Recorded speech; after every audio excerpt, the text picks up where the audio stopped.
Okie dokie. So it looks like we are getting to go live again, which is Yes. exciting. Oh, we are here. Okie dokie. Hello. So it looks like. There we go. Excellent. Okay. Testing fun double audio there. Still a Zoom noob, but getting better. It's Better. Good. I can tell already you're better. Okay. Good. Excellent. Hello, everyone, and welcome to the first extremely spontaneous but extraordinarily important and timely episode of Intimately Savvy. Tonight, we are talking about vasectomies. We are talking about why men feel weird about them, why more men don't get them, and conveniently, one of my dearest friends for over a decade is joining us tonight to tell us about the vasectomy that he just had. Everyone, please welcome Ben Raemer. Ben. Thank you. Oh. It's great to be here, and it's great to just have had a vasectomy. I can say that now with great sympathy. And no sympathy at all. Excellent. You know, I was actually going to open up this conversation before we get into the nitty gritty with asking. So you're 4 days post-op. How are you feeling down there? I feel great. I mean, there was no. I mean, I guess I feel fine. I never felt any pain, honestly, in the whole process and afterwards. I have a load of medication that they gave me, this non-opioid nasal spray, to a new kind of pain relief, but I took it once just because I thought I should, because at any point it might start to hurt, but it never did. It's never hurt. But I'd have packed ice on it for the last couple of days, but now I'm ice free, so they're back to their normal temperature, just below body temperature. There you go. So was the nasal spray for your nose or for other orifices? Well, it was nasal spray, but it was like, instead of taking a pain reliever pill, right? It's like a very strong opioid level pain reliever that they give you a prescription for, which is not opioid based. So it's a new class of pain meds that it's a nasal spray, and it's honestly, taking the nasal spray is way more painful than the vasectomy. It's like it hurts a lot when you do that, but it does work. I mean, you're pretty loopy when you take it, but I didn't really need it. I just thought at any moment I was going to be in a lot of pain, which never happened. Well, first of all, I'm really happy to hear that you're not in any pain and that you're off the ice and feeling better post-op. Probably a relief for you, although you didn't seem very nervous going in. So I just want to ground the audience real quick in a little bit of data about vasectomies, because if you know me, I'm really passionate about sexual health. I'm pro everyone having great sex, and especially safe sex. And as a woman, it's usually been on me in terms of the burden of birth control with a long-term partner solution in particular. And it's frustrating when there's a solution out there that is cheaper, safer, faster, and more reliable than any other form of birth control, including female sterility, having your tubes tied. And more people don't talk about it. So I looked into the numbers, and it's really interesting because it's only about half of men to women who get sterilized, despite the incredible amount of risks that happen with a tubal ligation, aka getting your tubes tied. And it's only about 500,000 men a year in the United States who get a vasectomy. Only about 50 million men in the country have had a vasectomy, and that represents only 5% of married men of reproductive age. Now, obviously, folks want to have kids. It's not to say that number should be insane, but I do think when you look at that's surprising. I mean, that surprises me. I find that incredibly low. and I only kind of know of it from I remember when I have a sister who's 15 years younger than me, my dad and my stepmom. And when they had my sister Maggie, my dad got a vasectomy. And I remember that. And I obviously had a lot of questions of why and stuff, but I guess I didn't realize it was so low. I just thought it was something that everybody kind of just did when the time was right, but it's really not. That's Oh, surprising. Yeah. it's an incredibly low number, and it was wild to me considering that we, we had our conversation, and I've been an advocate for friends who were interested, and also just generally making the male population more aware that this is a solution and being open about a lot of the risks for women who do something similar. And I mean, yeah, and actually, this is a fun question for you. Rather than spill the beans, what percentage of people do you think have them reversed? I would say that's a really good question. 60%. It's only 3 to 6% of men. So I figured it's the a 60 was a little bit of a joke. I mean, no, I 3% yeah. is, I mean, that is probably, I would even think it would probably be lower than that. But interestingly, my doctor, when I went in for the consultation, said that about 80% of his business is reversing vasectomies. Oh, that's really interesting. So Yes. maybe it's a regional thing. Well, I think it's just that nowadays vasectomies are almost always reversible, Mhm. and it's the major. Whereas even when my dad actually, which I just learned, did vasectomies in when he was in grad school in Wow. Vermont. Yeah, and he did it at Planned Parenthood, and I just learned this. So he did them at Planned Parenthood for a couple of years in grad school. Yeah, and so, but at that time they were almost always permanent. So you would say, you had to really check and say, is this right? And he told me some other amazing weird stories about it, which we can get into. But the now it's almost guaranteed with just the way they do it, technology, which isn't that. I mean, it's pretty simple operation, but obviously there's some tricky bits. So, but now almost it's guaranteed that you could have it reversed if you wanted to, unless some very unusual circumstances. Yeah, and that seems really consistent across the board. I had no idea that you had so much familial vasectomy history. One of my questions for you tonight was Yeah. gonna be, how did it come to mind for you, and why now? So why don't we talk about that a little bit? It seems like it was always an option in your head. Well, no. So it's actually interesting. I only really realized that I did have it in my life as a concept after I got it done. In fact, I didn't um, tell anybody before I was going to do it, and I told my dad. Just I wasn't even planning on telling him, but then we just started talking about the past, and then I said I asked him, well, that's about afterwards. So let's just keep it at the why. Now But I'm curious. What I a cliffhanger, Ben. What a cliffhanger. I know. That was maybe a Sorry, little I was unfair, taking but you off. it's okay. Everybody will be fine.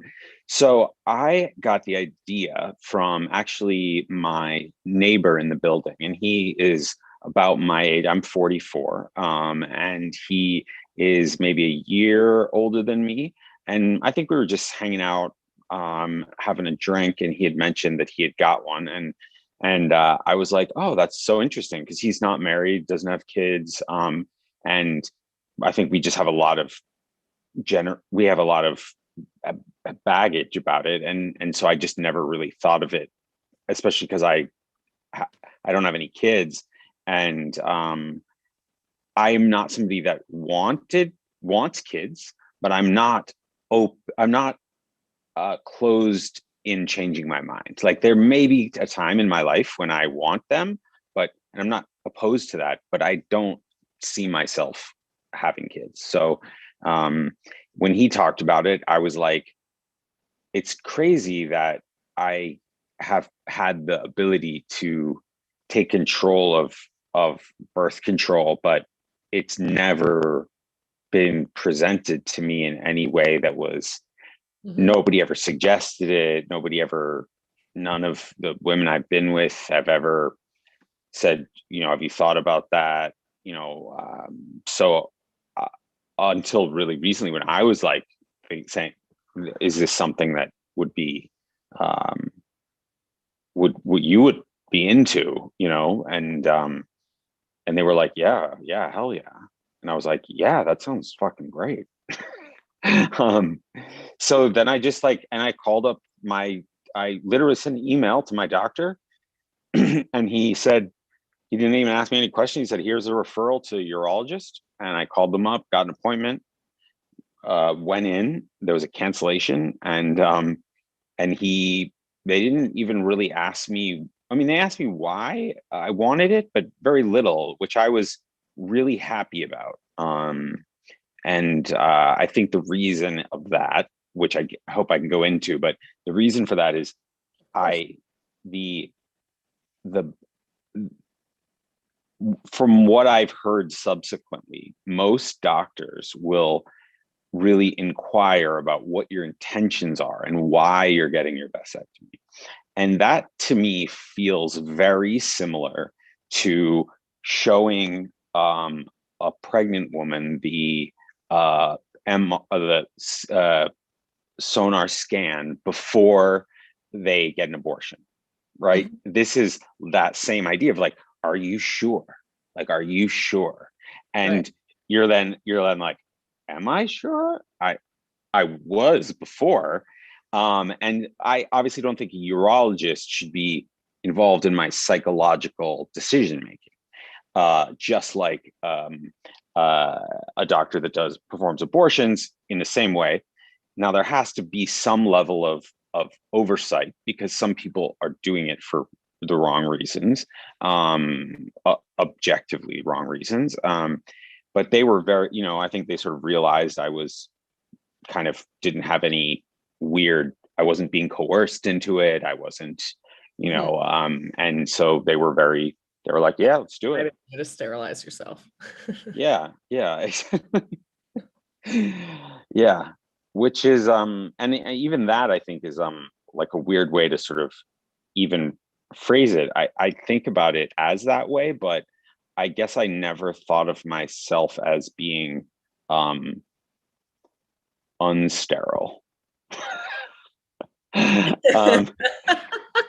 Fertile, as some of us might fertile.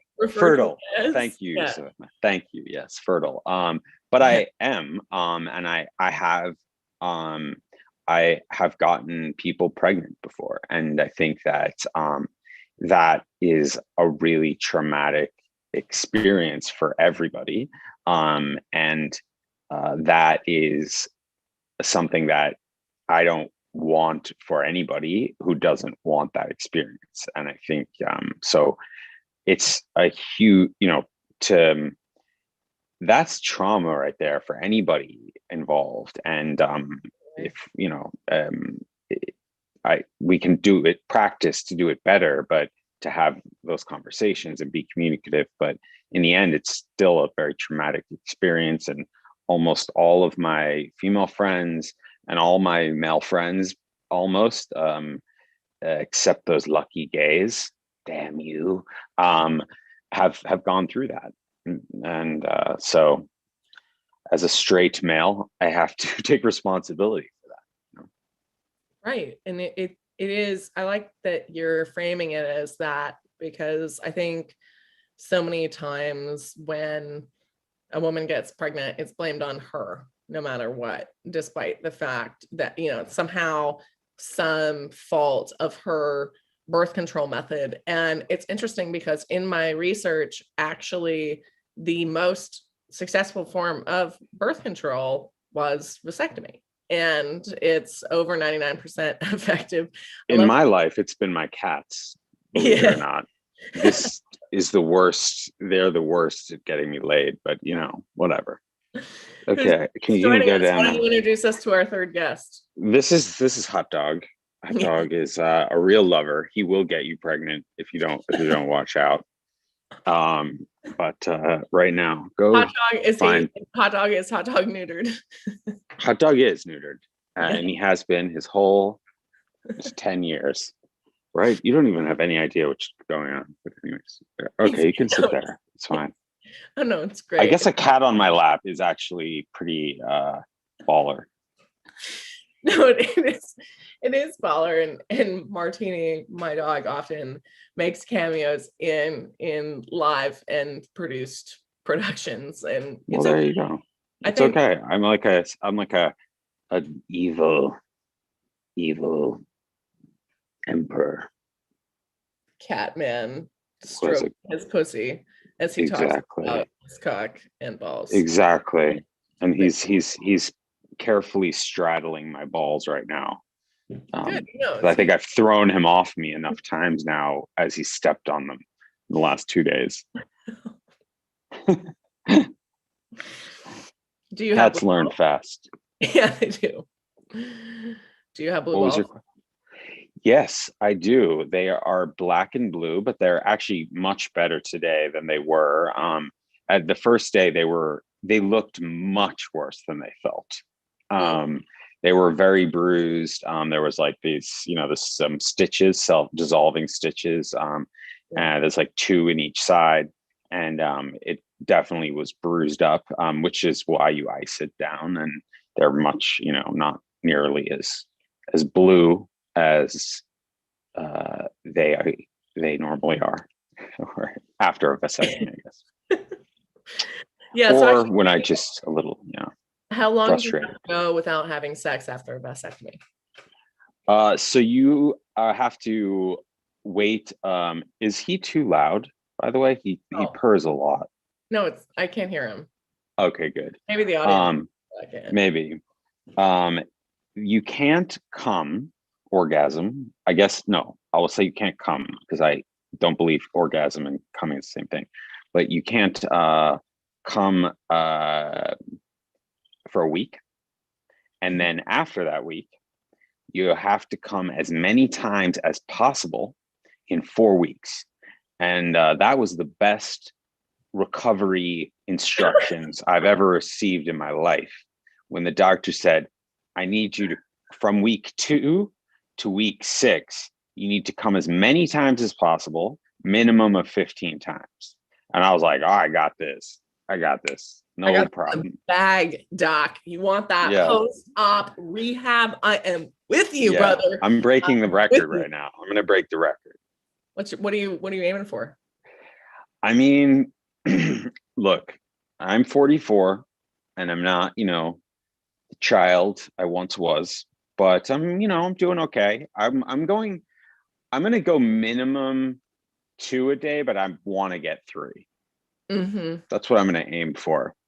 I think if I tried to go, that's, with a guy we're not really built like that. And as much as we think we are, we're 1 is hard enough. So I think I'm going to try for 3. And so that would give me, let's see, approximately, well, it's definitely more than they're asking for. But I think you got to get it out. So there's like the top half of the vas deferens, which is the tube that goes from the testicles to your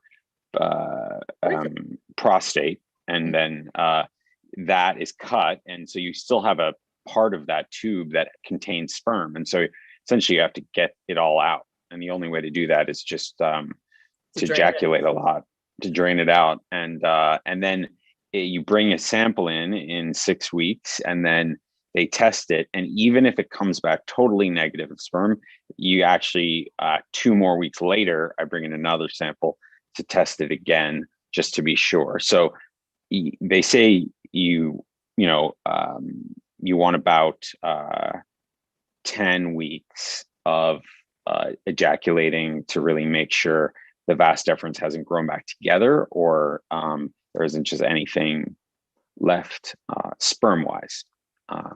that's the biggest question that I have gotten by far is, do you still ejaculate? And like actual fluid.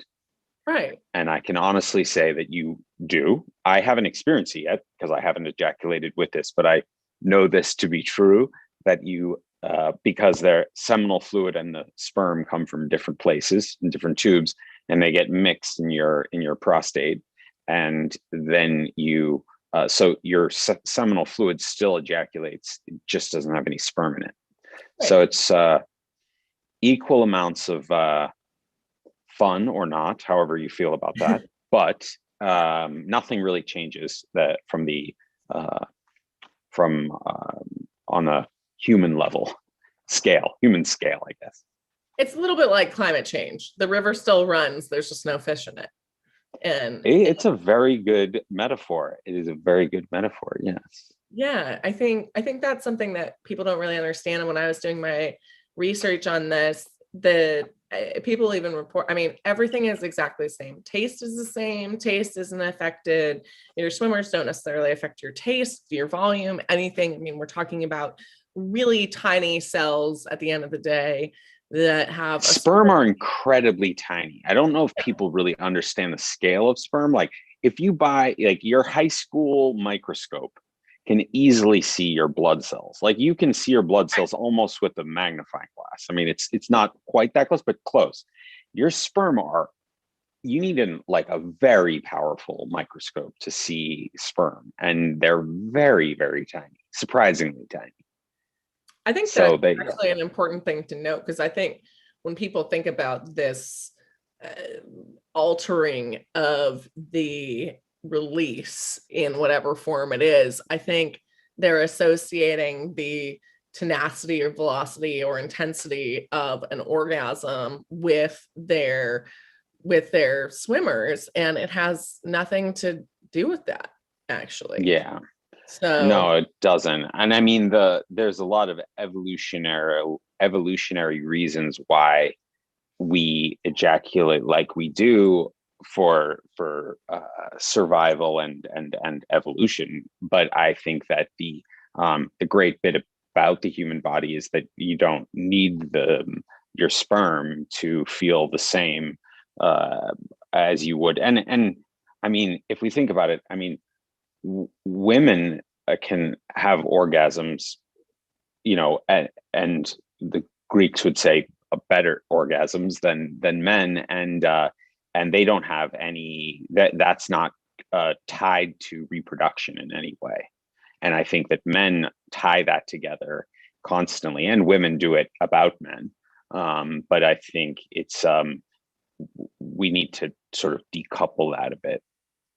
I think I really love that you said that. And I agree that I just want to repeat it, that fertility for men is associated with ejaculation, whereas the female orgasm, while it can affect pH and a lot of different things that do affect fertility and procreation, it's not the crowning achievement of the delivery, right? It's this, absolutely, and it fucking should be, just to be clear. But in terms of the actual bit, I mean, I think you're right, and I think that really is where a lot of this myth comes in. Is I think, and correct me if I'm wrong, I'm curious what your experience has been like, especially since you did this kind of privately. Is, you know, what I think people think it affects somehow their manliness, right? Like you're somehow less of a man. And the reality is, like, there's nothing sexier as a man than taking a little bit of the birth control burden off. I mean, in terms of what you're telling your body, birth control tells my body that I'm pregnant when I'm on it, and it completely messes with my pheromones and everything else. And I think we forget that all this is doing is saying, hey dudes, no swimming, and male sperm regenerate. Yeah, not really regenerate, it sounds like a fucking superhero, but they are constantly being generated during your fertility cycle. And it's not the same. You don't have this limited depreciating weird nest of things. You can literally kind of turn on and off the faucet as mm-hmm. yeah. Yeah, I mean, you bring up a lot of good points that I think we could dive deeper into. But I do think the one of the most important things is that men, boys, were all brought up to believe, even in an abstract way, that our our our sperm, our seminal fluid, our orgasms, are what our balls are is what defines us as sexual partners and as men to other men, even, which when we say out loud is ridiculous, but it is that. And I think the idea that we would do something to our own testicles. I mean, the manliest men in the world, if you said, like, I think you should go get a vasectomy, they'll go, oh, no, oh God, I would never do that. And it's like, it doesn't make any sense. like there's no connection to one's value as a man in this world to their testicles in any way. Can you just say that louder for the folks in the back? Your balls don't matter. They really don't. They can be fun, but they don't matter. So let's just be honest. Thank you, Ben. Exactly. Yeah. Yeah. No, all of your sexual partners have had sex with you in spite of your balls, not because of them. I'm just gonna say that, the truth. You deserve it. There's been no women that have had sex with you because of your balls. And if you think so, we don't want to hear about it in the comments. All right. So I just want to Yeah, exactly. I mean, because you're lying. Basically. Yeah, exactly. You just keep that. Yeah, you keep thinking about yourself. That. You just keep that one in your pocket. Exactly. So Ben, how much did it cost you? So it cost me $80. No, $40. I'm sorry, $40. I do think that's a really important thing to talk about, because they are expensive. And I am lucky. I have health insurance, and I go to UCLA, which is a huge health system, and they have incredibly good care for the most part that I've experienced. And so it was just my insurance approved it. They approved whatever, I don't know, 80% of it, and or something like that. And I had to pay I think it was $40, or I think 80. Well, it was under $100. Let's put it like that. But I think if you have to pay out of pocket, it's a few thousand. So I actually looked this up because I thought it would be an important data point for us to have. Absolutely. And so the raw cost, no pun intended, of a vasectomy is actually only $1,000. So even if you were paying out of pocket, so for perspective, in the times pre and post, when President Barack Obama made birth control free, basically for everyone, I pay on average between $30 and $60 a month for birth control. So in relative scope, we're talking about a ballpark of, even on the long end, a max of 3 years cost of a birth control pill, even if you're paying purely out of pocket.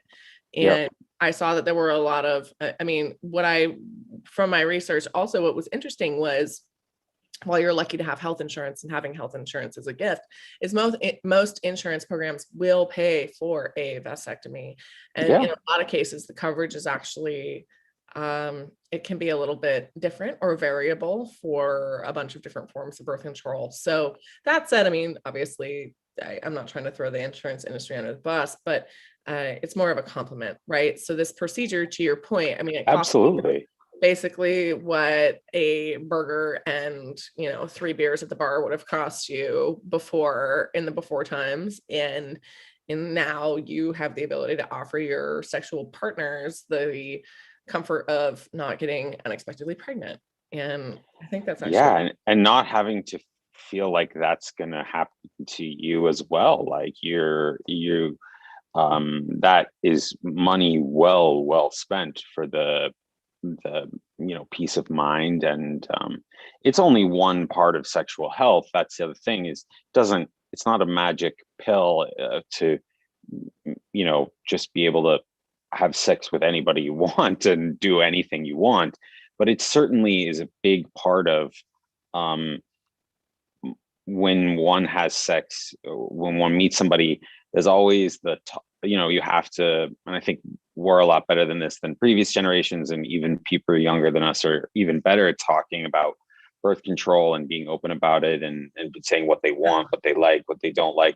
But it's still hard to have those conversations. Like, you don't want to just like, you don't want to mess it up by being like, all right, so let's sit down and talk about our birth control. But you kind of have to, and you do, and I just it's want to nice. actually, just before you go on, I just want to say Yeah. on behalf of every woman alive who's ever had a penis inside her, that conversation never messes it up. If you want to talk about birth control, that tells me that you really value my health, that you value my body, and that you're a confident and self-loving enough person that you want to have that conversation with me. It also tells me that you like me and you want to keep fucking me, which is a really nice indicator as well. Absolutely. And I think that kids, and I say kids, but like, teenagers, whatever, when we're younger, we're never told that, because that, and honestly, it's not something that I ever should have been, but, embarrassed to talk about. But in the same level, young girls are not taught that it's okay to be like, I need this either. And they're looking for the guy to say something or not. And, it's two people, just kind of with their eyes shut, trying to figure out what to do. And takes a long time to get good at those conversations and confident enough in oneself.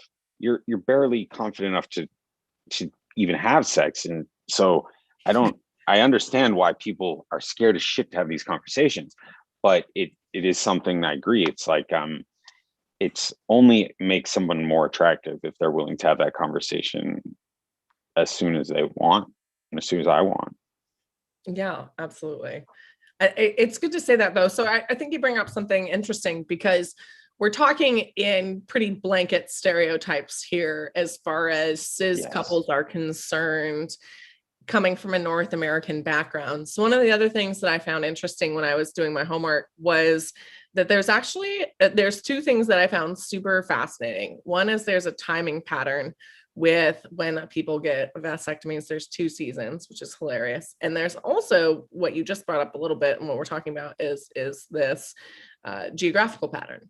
And so in the United States, it's more of a North Central and Western thing than it is a East Coast. So kind of the upper L of the country, which is interesting. And it's usually white men, which I just say, shout out white men, not always getting a lot of love these days in general stereotypes, but thank you. We had it good for a while, so yeah. But thank you for everyone who's on board with the vasectomy train. I appreciate y'all stepping out in front there in whatever. So do I. Yeah. So way to lead the pack. Please tell all of your friends of all different backgrounds that they have this option. Not that anyone has to be forced into it, but something I actually found freaking fascinating when, I don't know why I'm not swearing, fucking fascinating, when I went into this was, we're talking about dicks, like I can swear. I mean, on camera. If there's any show where we can swear, it's this one. Mm-hmm. I'm like 50-50 on camera. I try and I guess if it was a show actually about swearing, then that would be slightly above in the allowance of swearing, but this is pretty close. Yeah, I feel like this is, good delineation there. So wait, okay, so fun game, maybe. I love games. So there are 1, 2, 3, 4. There are 5 countries where men get a vasectomy more frequently than women have their tubes tied. Can you name any of those 5 countries? Denmark. No. but with New Zealand. confidence. Warm, with but no. Australia. Yes, that's one. That's the last one I'm going to guess. You have to tell me the rest, because now there's no pattern. It's just like out in the Pacific. Well, there really isn't a lot of a pattern, if we're being honest. And okay, they're lovely. Holler to all the Aussies and the Kiwis. No, holler. But I'm just saying you're patternless out there. You're patternless.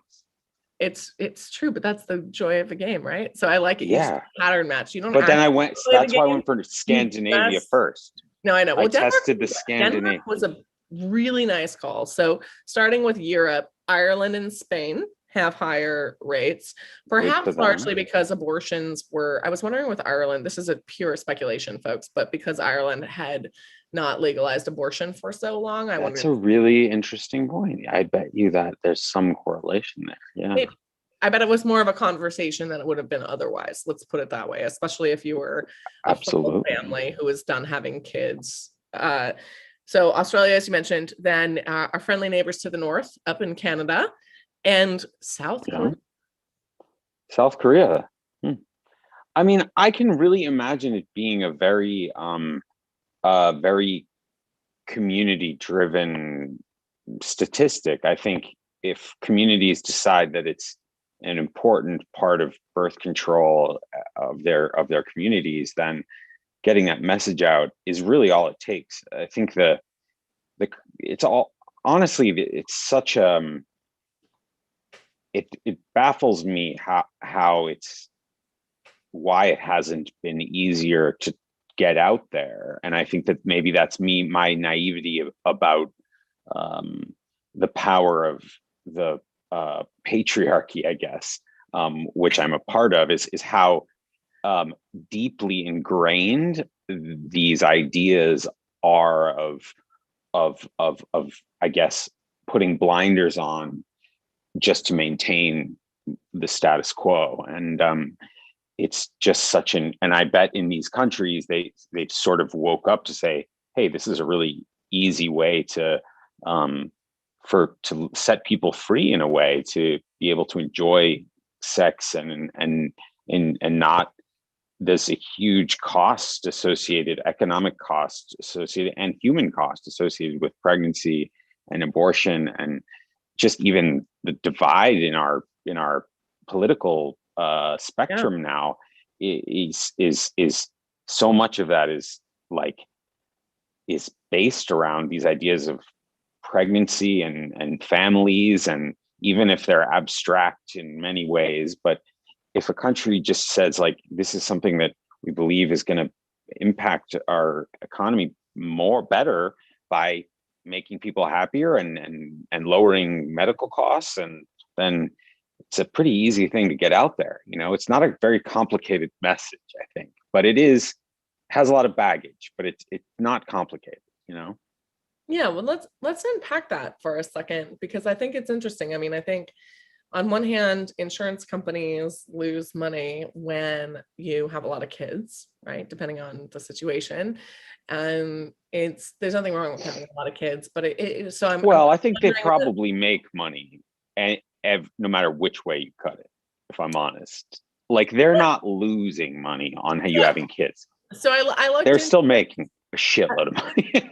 I looked into it, and it's dicier because pregnancy is expensive, right? So you have you have a couple years where you're like the most expensive you are until you die, basically. Right. And so in terms of if you do that repetitively, you are actually, I guess long term, they're probably getting their ROI, but it came up in some of the research I did, which was interesting. Yeah.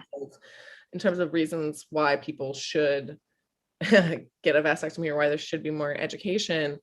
But I mean, to your point, they're capitalist mongers. I'm sure they're making. And I mean, the insurance company should have it. Hey, check out what you can get. Like, it'll only cost you $80. Exactly. Do this. Like, they're they slowly are realizing that they should offer health benefits like gym memberships, because it helps keep their costs down. And I don't understand, and I really do believe that it's beyond economy, in that it's so laden with identity baggage that even at the top of the accounting food chain at the insurance companies, they're still not getting it. Right. Well, and I think that it's yeah, I mean, that in and of itself is a pretty savage point. I think it's just a lack of education, because I remember when I started to bring it up with longer term partners that I had, because, you know, I mean, for context, Ben and I met working for a high growth wannabe unicorn startup in New York City many years ago. And in that stage of our lives, the idea of procreating when we're working, you know, 8 to 15 hours a day was not going to happen for a lot of us. And I feel like the only education that was ever provided to me was family planning as a woman. So I would, you know, there was a conversation I remember with all the women at the company at one point, if we wanted to, you know, we basically had to understand our health insurance benefits. But I don't think that the men understood that in the same way from a fertility perspective. I'm sure there wasn't that same conversation. And actually, the thing that was most shocking to me was, and I'm not throwing, well, let's just put it this way.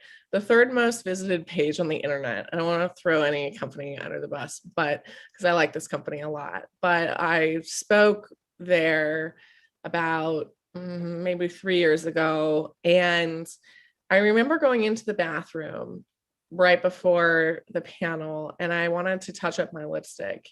And I looked in the mirror, and there was a sign for their lunch and learn. And the lunch and learn was with a probably lovely woman who was a fertility specialist and doctor. And she was coming in to talk to women about their options and IVF and freezing and how to get tested and a whole bunch of other stuff. And I walked out, and it's always a little affronting to see that stuff when you're working as a woman in the Silicon Valley, quite frankly. But I walked out, and I happened to have a male friend who was also speaking that day. And I said, hey, can you go to the men's room and just tell me if there's anything on the mirror? I went into the men's room, and of course there was nothing on the mirror. And the thing that bumped me out was there wasn't anything about adoption. There wasn't anything about male fertility.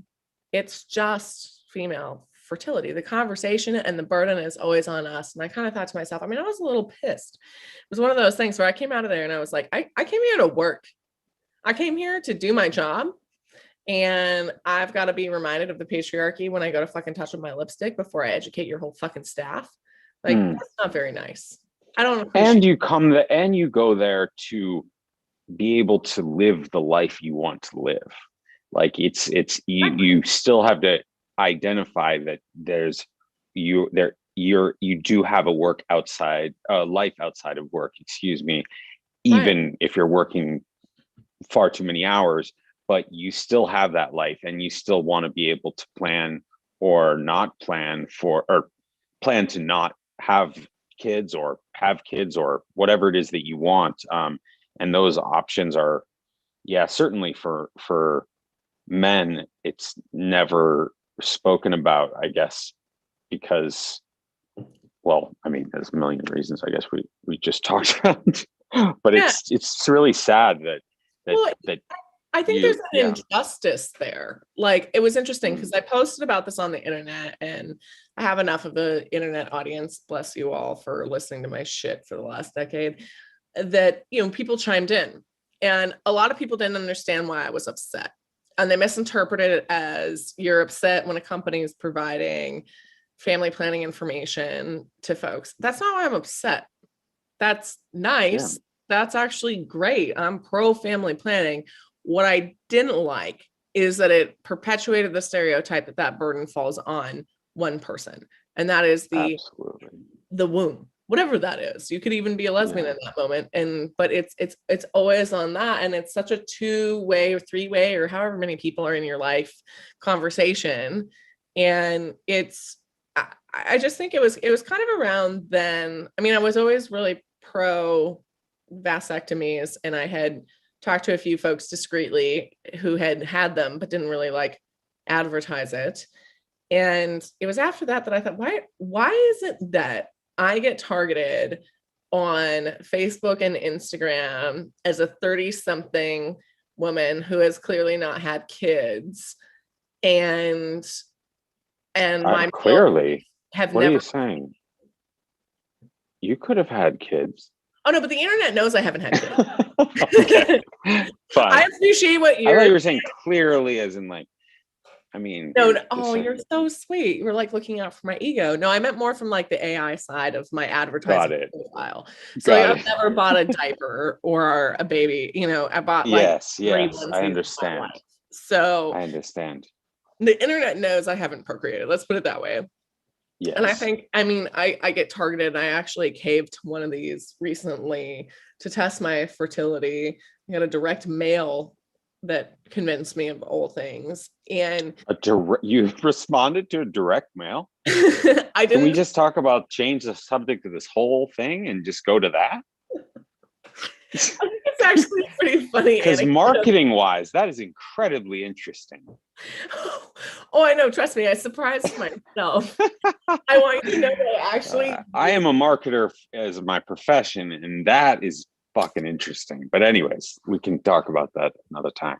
Let me just give you a 30-second breakdown for anyone who's interested, because I think it's important. If we're talking about fertility, which I mean, we're talking about vasectomies. I'm happy to talk to everyone about this process at a different time, but this is what happened. So really ironically, on the same day, I got a piece of mail from a company called Modern Fertility, which is a startup that does blood tests for fertility. And from my newly added Charles Schwab retirement account. So I opened a new retirement account right before the end of the year for obvious reasons. Hello, end of year business owner. And it was great because I was like, wow, this is a hilarious series of mail. Like, I know exactly how old I am. I'm getting this and this right on top of each other. And at first I posted some cheeky shit on Twitter and was like, oh yeah, here we go. Like, I guess this is being in your mid 30s. And then I like looked at the thing and I thought about it for a little while, the direct mail. And it was a nice type of cardboard. I bring this up because it's perfect for the crutches in my spliffs. So I actually roll using this flyer. I've actually been using it for like 2 months now. It was big enough. It was a flyer is a good amount of crutches. Yeah, it was a trifold, kind of legal size brochure. Yeah. And I looked at it for long enough at first in spite, and then ended up going to the URL. It was a 404, which was hilarious. So I had to actually go on their website and like hustle my own discount. But after it sat there for long enough and I appreciated the quality of their cardboard, I just decided, for $139, which for the record is 2.5 times what you paid for your vasectomy, I would get a baseline for my fertility in the event that I ever do want to procreate. And I'm like you, I'm not convinced that's on the docket for me, but it made sense to do that. And the funniest part of it all to me is not that I tested my fertility. It's not that I'm using mail for my other vices, but it's that I actually responded to direct mail. Yeah, it's probably the first time, aside from saving polar bears and other animals, that I get targeted with, because they all know I donate to all of them. Aside from that, I think this is probably the first piece of direct mail that I've engaged with. Yeah. Well, that's, good for you. I'm glad that's the one. And that's engaging me. Yeah, absolutely. We could spend a year talking about that from a marketing perspective. Since you're part of the inaugural episode, maybe you're just my co-host. Who knows what happens? Maybe. Who knows? Intimately Savvy could, we can bring your name into. I could just get different procedures done, and we could just talk about those and the political context around them. That could be the whole concept. There could be a lot of things. This show can go a lot of directions. That's the beauty of a pilot, right? It's wide open spaces right now. Yeah, I do also want to say, and I remembered this from when I sort of after my so the response that I have gotten is the sole reason, not from you specifically, Savannah, but from anybody that I have told, and that I made a decision after I got it that I was going to be very open with it and very And because as I started to tell people, every woman in my life was like, God, that is so amazing of you. And I was pretty shocked that I was like, because I guess as a man who did, who, you know, I've never been in a woman's shoes. I can empathize, but I can't sympathize. And so it was really surprising how positive everybody has been towards me. And I think that is something that people need to see happening, of that praise. Because if you, not to be too base about it, but like it is something that you would want to put on Tinder or whatever, because it is attractive. Like, if is this going to be your lead now? Is this your lead? I will refrain from, I've thought about it. No, but it is, ask you a good question, and it does sort of illustrate the point. It's like, would you be weirded out or happy that a prospective partner put that on their profile? I'll be honest with you. Be honest. So actually, wait, I should be honest with the audience. I haven't been on a dating app in 5 years. So this would be a stretch for me in general, but do your best. Do your best. It's also probably why but you have experienced I'm creepy dudes and non-creepy dudes. So also, for context, I used to run a dating Tumblr that still exists. And it's funny, I have a lot of screenshots from bad dates I had in the Silicon Valley 5 years ago, and it's probably casual. It's still on Tumblr. It's great. So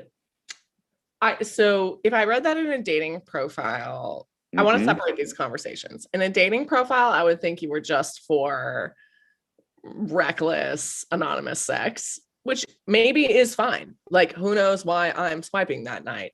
But I would see it as you're basically saying, like, you can fuck me guilt-free, I'm sure, like, what are the next two lines? Like, negative COVID test, also STD free, like, giddy up cowgirl, like, come on over, or been vaccinated maybe. Okay.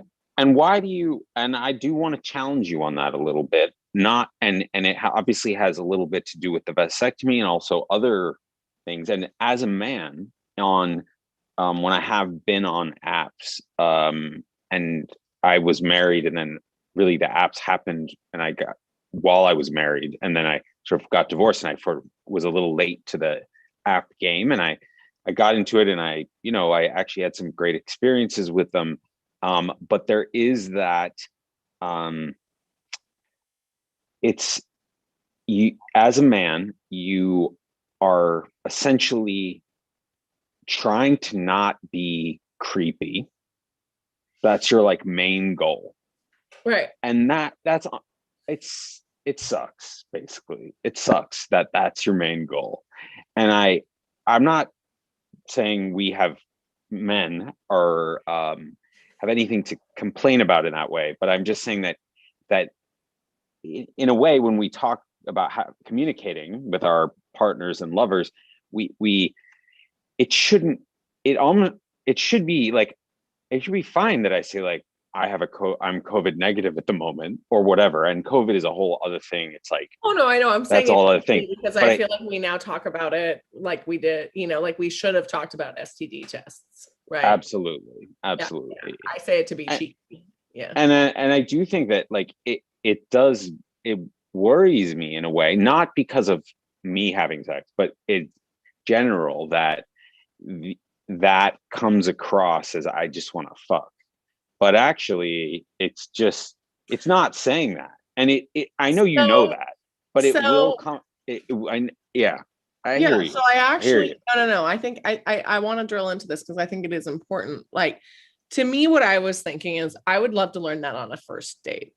I don't think And I think that, and maybe I'm old fashioned that way, but to me, I would like that you told me that because you liked me, not Yes. because you were advertising your fuckability. Fair enough. Fair enough. And I Which, think that is a really good distinction, actually, because I think, as long as it's brought up, yeah. yeah. And I think actually, like, furthermore, it's interesting because if I was reading, if I'm thinking about a press release, because I'm a marketer, you know, you're describing yourself in the most important, you know, it's an inverted triangle, right? So if at the bottom of that inverted triangle, you said, I'm pro vasectomy, or even just alluded to it, or just like made reference after I had read about you and probably had made my decision to swipe right or left, it would be fine. What's really interesting is it really, to me, it's a big part of, is it the lead, or are you saying this because, you know, I think it's great, but because it is actually such a small percentage of men, as we saw, like, I like it as a, you know, I understand wanting to stand out, and it's a really great talk trigger, which is interesting. But on the flip side, I think if I was just literally casually passing and I didn't know you, yeah, it would be different. I mean, It would be weird. I agree. And I think yeah, I honestly would think the same thing about a woman if she said on her thing that she had her tubes tied, or even said like, I have an IUD. I'd be like, okay, this girl just wants to have sex, and not judging them, but like, if they said that right on their post, you're right. And I think but it's something that you'd want to talk about or as early as possible. To me, it's a first date combo. It's a great Yeah, first date combo. And it's like, definitely. obviously, if you're not hitting it off, like, do you really even need to talk about that? But if Right. you are, yeah, I mean, I think it's really important. And I think it's not. Depends on how low you're willing to stoop just to fuck. Also that. Yeah. You know, we've all been there. So the first time I found out, I'm just thinking about this. The first time I found out the first time I hooked up with someone who had had a vasectomy, it was someone I knew for a while, and our hookup was a little bit random. But when I found out that he had a vasectomy, it was one of the most refreshing surprises of hooking up with someone in a long time. Like, it was one of those things where, and he's a bit older than I am, and I think that's when it becomes more acceptable for men to a degree too, is beyond a certain age. Which is unfortunate, but it's true. Yeah, it is unfortunate. I do know a younger man who was a friend of one of my exes who was 25 when he got his vasectomy because he knew he didn't want to have kids, and even if he changed his mind, I think that's also kind of great too. But yeah, I think it's more common a bit older. Now that this person is ancient, I feel bad if they end up listening to this because I could totally see them doing that. But I just want to applaud them if they're listening. Good job. Yeah, I mean, you did it right. It was such a wonderful thing because our acquaintance is extremely casual, and it's not, I mean, we're dear friends, but neither one of us are trying to lock into a relationship with the other guy by any means. And I appreciated the freedom it afforded me to a degree, because I've been largely off birth control just to make myself sane for the last 2 years. And of course, using protection and using condoms is one thing, but there's a variability, there's a degree of error, right? There's a margin of error. And it was so nice to know and kind of chuckle the next day, like, wow, that's fucking great. Like, I've literally never had the feeling of having sex with someone and knowing I wasn't going to get pregnant. And for being able to enjoy it and not just go, what if, oh my God, like all that stuff. No, like, the reality is, dudes, your chick thinks about it every fucking month. Even if she doesn't say it, those few days around her period, or if she skips like I used to for a long time using birth control, you really don't know. And your hormones don't tell you anything because they're fucking telling you you're pregnant anyway. So you end up in this kind of weird mental space that wastes time and bandwidth a lot. And I just remember being like, wow, fuck yeah. Like, this is the first fucking time I had a great time. I don't have to worry about any baggage. This guy's not a stage 5 clinger, and I can carry on with my life. And it was totally different. It was a couple years ago now. And it was just like, I'd always thought about it a lot, but actually having the experience on the flip side and me not having to be like, shit, should I like, take the morning after pill, even though we use protection? It's just like, yeah, it's so awkward. No, I've experienced that from the male perspective, your exact situation. And I would also say, like, I would encourage any women out there to encourage men and to even just research it, and because I think men, want to feel, the same type of, I guess, being wanted and feeling sexy, and that having a vasectomy, being sterile, it makes that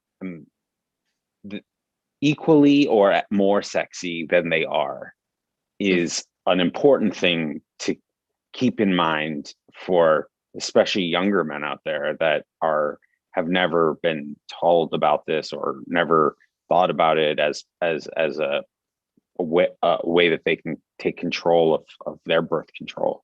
And I guess it's very, very nice to hear, honestly. And it's I think it should be, yeah, encouraged. I mean, there's a whole more to the story, which is yet to be decided, of how this experiment turns out, because obviously I just had it done, but it is very interesting to think about the dynamics of sexuality when it is when that particular part of it, pregnancy, is sort of taken out of the equation.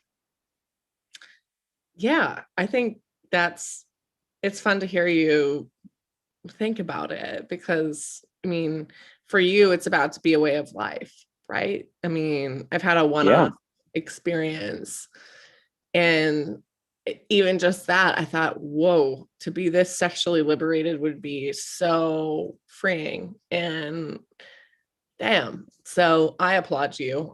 That's part of why we're Thank you. Yes. But also, I don't know, maybe nothing will change. Like, I can't guarantee, I don't know what's going to happen in terms of that. I've also gone on dates where women have said, like, do you want to have kids? Because I want to have kids. And I'd be like, not right now. And they'd be like, okay, peace out. And I was fine with that. They were open, they were honest about what they wanted. And I think in the same way, we have to be open and honest about what we want, speak our truth to everybody that we want to have some kind of relationship with for an hour or for a lifetime. And I think that those I'll only get out of this experience whatever happens and whatever I want to get out of it. So who knows? But I know I'm not going to regret it. I'm almost positive about that, because it's almost guaranteed as reversible, and from now until the planet kills us. Right. So we have nothing, and it's very simple, and it's really pain-free. There's nothing uncomfortable, but and it's fun. You can make excuses for at least 48 hours to not do shit. You're just like, I gotta be here with an ice pack on my balls, and everybody's like, dude, you're right. Okay, fine, cool. So you don't have to pick that up. I'm really glad you brought this up, because I think we're definitely going to have to do a follow-up show when you've spent a month masturbating aggressively. And whoa, hi. I look forward to that. Sorry, guys. This is because it's new. This setup is particularly special. But you just brought up something that I think is really interesting. So I love researching guests and shows and topics, because like you, we're both highly curious people. It's one of the things we have in common. We are. And going down the rabbit hole on this one took me somewhere I couldn't have expected. So last question. Yes. And last surprise, I suppose, for the audience in this edition. Are you going to ask me to marry you? I think I would rather be IRL and take advantage, and I'd like your penis to be working if I was going to do that. So I think, I mean, Okay, we have to wait a little bit to if see what we're happens there. Right. just, yeah, I mean, a little, I don't like to spoil surprises, but just a window into the way I think I would rather touch you after something like that and actually be able to consummate even without sperm that profound moment. So Right. I let need to us. get the if yeah, that we need to at least get the doctor's seal of approval, I guess. We're calling this intimately savvy. I like intimacy, and the pandemic of all of it. And So. I'm very interested in that process of getting it out, and like the whole like process of making sure that it's all, there's no sperm in there, is very interesting. And I mean, yeah, I'm very excited. Obviously, I mean, it's the best recovery instructions one could receive, really. No, So it totally is. And I love that because I didn't know that. So I did my homework today, but for whatever reason, the post-op instructions, I guess I could have looked them up, but they all talked about how short the recovery period is, 1 to 2 weeks, which is awesome. But I did not realize that then there was fervent ejaculation required before. you got to ejaculate as much as possible before that fertility chat that happened. And so that, I mean, it's pretty great. Basically, you're not going to talk to me for a few weeks after the week, because I'm just going to be holed away, just masturbating for. Well, that's great. It'll give me a chance to plan the second show that we'll do. Right. Exactly. So last game. Yes. Last pop quiz for the audience. Yes. And I'd be excited if you predict this when I ask the question, tweet me or say something, no matter when you look at this, because I think this is fascinating. And I send her some direct mail. Basically, also, send me a dick pic if you nailed this. Don't. That was a joke. That's a legitimate joke. Dick postcards. So it turns out, statistically, there are 2 seasons, but there is really one peak season for vasectomies. Can you name this? It's actually not even a season. It's an annual event. I'll give you a clue. There is a peak time based on an annual event that, to give you even more context while you're deliberating, that the hospital in Rochester, Minneapolis, one of the huge ones there, I'm forgetting the name of it, forgive me, they actually hit max capacity in the urology department with people pre-booking for this time to schedule their vasectomy. The Mayo Clinic, that's what I was looking for. There we go. Sorry, Mayo Clinic, I love you. I just had a small blonde moment. Understandable. So it's got to be preemptive, because there is recovery. So people, and am I right to suggest that people are planning this to be preemptive? Like they're doing. Yes. Yeah. Okay. You are right. The obvious one would be like, they're like doing it, I don't know, 2 months before Valentine's Day or something like that. But I'm sure that's not right. Okay, so I like how you're thinking about it. The additional follow-up hint that I'll give you is, when you think of the preemptive, think less about when they can shag mercilessly and more about what you're about to go through, which is the immediate recovery period. And then okay. Masterpalooza. And then what? And then Masterpalooza.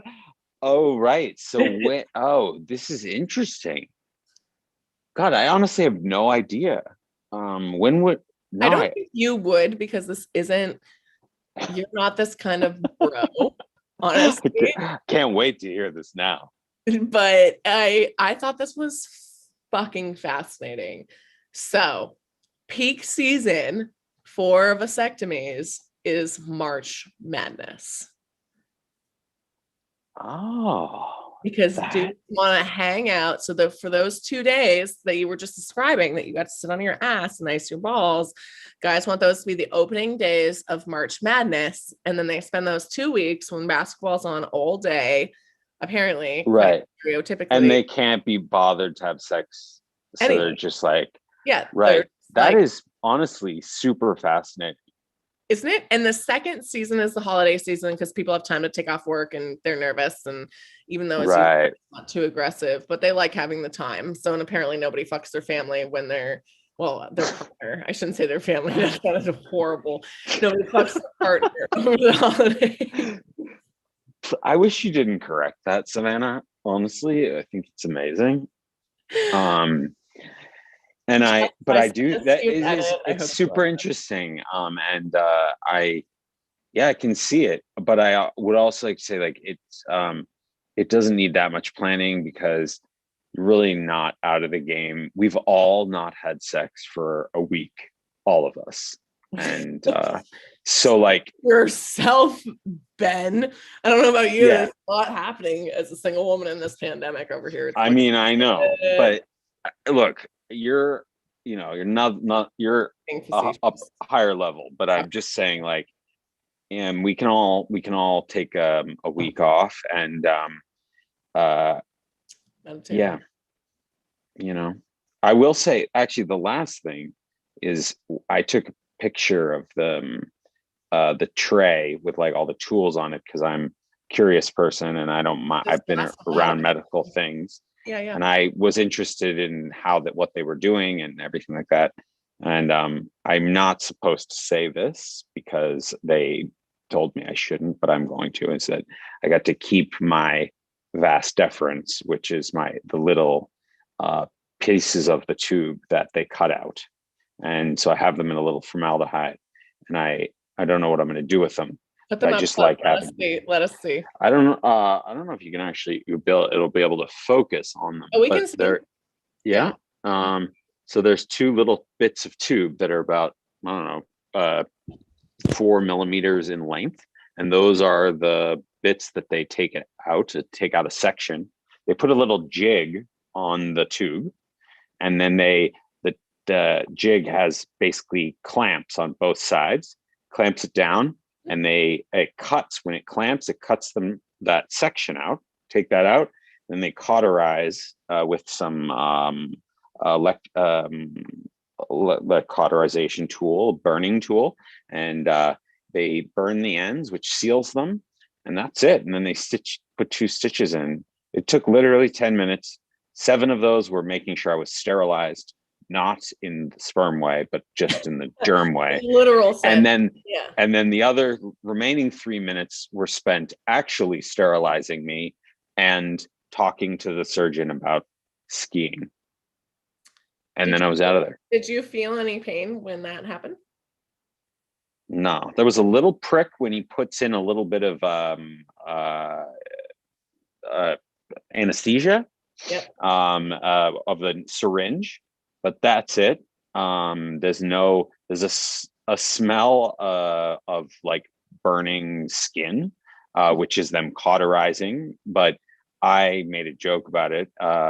And I mean, I don't find those things particularly disgusting. It was very small. It wasn't like anything bad. I mean, I'd be overstating it if I said there was any pain, and I'd be overstating it if I said there was anything gross about it. It was just a little uncomfortable.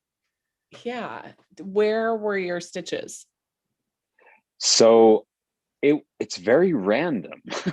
I was actually wondering when I got home. I was like, why did he choose to go in there? It's like one is on the side and one is, like, on the front. But basically, the front, if you're looking at if you're somebody else, or if you're looking at me, it's right on the front, and just they feel around for where the vas deferens is, which is the vas deferens is the tube that carries the sperm from the testicle up to the prostate, and you find it, and they poke a little hole, pull it out essentially, and put this clamp on it, and the hole is very tiny. It's got 2 stitches, and in fact, your testicles, you don't even have to stitch up. You could cut a hole. Not suggesting you do this, please, but you could make an incision in your testicles, and you wouldn't even need to stitch them up. They are. It seems like that wouldn't be the case, but you don't even really need to stitch them up. So they heal very easily. Is that because they're so vascular? Yeah, and there's yeah. It's just I mean, it bleeds a little bit, but yeah, no, it's really nothing. It's like very, yeah, it doesn't hurt that much. There's no, I thought, so this is the really last thing.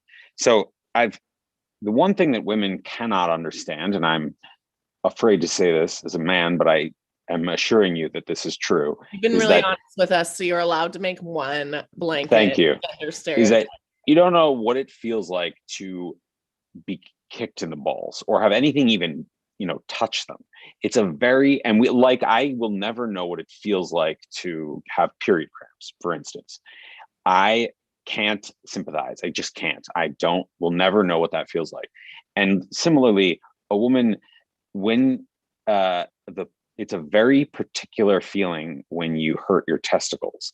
It's like this deep nausea that comes in maybe 4 seconds after the impact. It's very weird. No other pain in our body feels like that. And so we assume as men that is the type of pain that we're going to feel in this procedure. And it is not. I never felt that pain at all. That pain is very specific, and it's terrible, really terrible.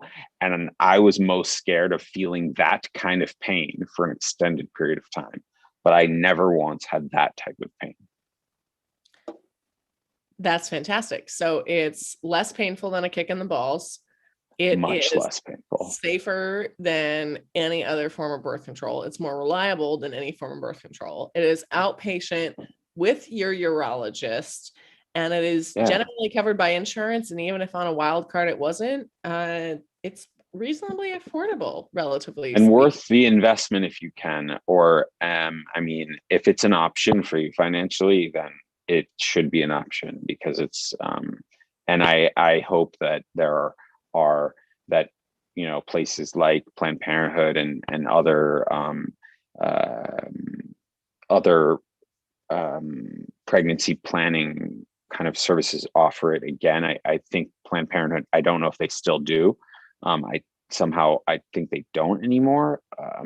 But I do know that they used to, and it is available for it's, yeah, just Google it, and there's tons of people willing to give you a vasectomy. So last question for you, Ben, in part 1 of our intimately savvy chat about me is, what would you want to say to all the men out there, whether they want to hear it or not, right? Let's pretend this is a secret portal into their ears. What do you want them to know that maybe they're afraid to think about? Well, I think for this part of the chat, I'm hoping I can say some other things after I get a little bit further down the road, but I would just say that I don't believe in much in my life. I'll be honest with you. I don't have, but and so with that comes, for one of the first times in my life, I have actually felt empowered. And I know that that's a very hard thing to conceptualize, but as a man, a white middle-class man who is very lucky, I have never had much empowerment because it was just sort of there.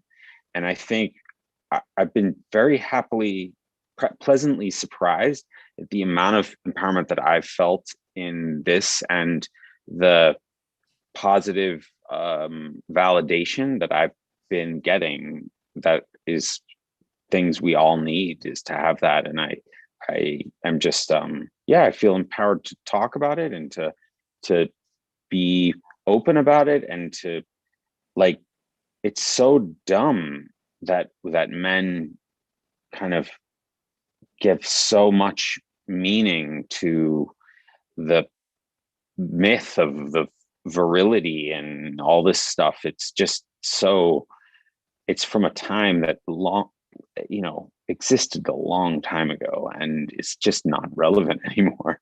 And we still give it a huge amount of power over our lives. And I just would say resist that power, because it's not that way at all. Amen. The greatest power you can take is the agency over your own decisions and your partner's present and future. Yeah. And communicate. It's so easy. It's really, really hard, but it's actually so easy to just communicate and, like, just talk, and just, it's talking about things is a lot easier than going through a pregnancy. No matter how hard you think the conversation is, it's easier than going through a pregnancy. Yeah, absolutely. So, like, or an abortion. Yeah. Well, that's what I'm saying. However you deal with that at pregnancy, it is more difficult than talking about birth control. Mm-hmm. Full stop, And it's a sexy way to man up. Hell yeah. Not by peer pressure, but this conversation has kind of turned me on. Anyway.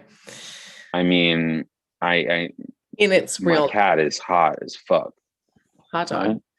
Hot dog is he's hot. I don't blame you. Yeah. Well, I can't get turned on right now because obvious reasons. I know, but it's not necessarily. Anyway. Yeah. What I was saying about him, he's hot, and I have to not look at him. Okay, folks, so we'll have 2 episodes coming up for you with Ben as a guest again. One where he talks about his intimate attraction to Hot Dog, his cat, and another when he follows up with us in a few weeks after the masturbatory marathon. And it's either... I might give some quick updates in there, just like, just some, little news blasts. Get what I'm saying? We welcome all of it, Ben, and we're really grateful that you were willing to take the time to talk to me. Honestly, when I asked you if I could interview you for this, I wasn't sure you would say yes, and I'm really glad that you did, and that we were able to do it now while it's fresh, quite literally. Yeah, me too. And look forward to tracking this as you have this experience, because if we don't have these conversations, I used to say, and we said this a lot when we both worked in 3D printing, seeing is believing and feeling is believing. But I think in this case, hearing is believing, and knowing that a vasectomy is a wonderful selection to consider when it comes to evaluating birth control opportunities for you and your family, especially depending on where you're at, is such an important conversation to have. It has frustrated me, as you know, that more people don't talk about this. And it was quite frankly pure serendipity that you mentioned you happen to be getting a vasectomy when we had the pleasure of catching up earlier this week as the friends that we are. So Ben, thank you for being here. If people want to ask you about their dicks, do you want them to get in touch with you? Is there a way that they should say hello? Yeah, just like DM me on Instagram. It's just Ben Raemer, or Ben Raemer Studio is my my design studio. So either just Ben Raemer, Raemer, Ben Raemer, and hit me up. Talk about my dick. Well, it's not really my dick; it's my balls. But talk about anything you want. Really, I'm pretty open. But I feel like honest. It sounds sexier here in this outro if we're talking about it like that, because the dick is the vehicle, right? So Right. Which is also why the first point, full circle, Savannah, is that nobody's having sex with you because of your balls. So just get over it. Yes. Yes. Oh my God. Most beautiful full circle close. You're a professional, Ben. I Try realize to be. we're gonna have to have you on the show a lot more. You've really got it. You totally understand. We'll put links to Ben's Instagram, and Yes. he's a talented artist, creative, one of my favorite humans, worth Thank following you, and saying Savannah. hi to, even if you Likewise. want to talk about dick pics or your balls. But thank you so Talk much about whatever. for joining us and Thank you. for the transparency, quite honestly, because I think it is a conversation that dies in darkness and is really important for a lot of folks to know more about. So, I mwah. agree.